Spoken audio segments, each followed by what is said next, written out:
এবছরের বিশ্বনাট্য দিবস আমাদের কাছে খুব স্পেশাল ছিল, কারণ এবছর মনে হয়েছে যেন নিজেরই বাড়ির অনুষ্ঠান হচ্ছে।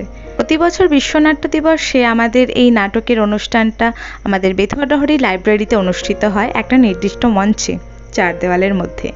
কিন্তু এবছরটা আমার এত স্পেশাল মনে হয়েছে কারণ এবছর আমাদের পাড়ার মধ্যে মঞ্চ করা হয়েছিল।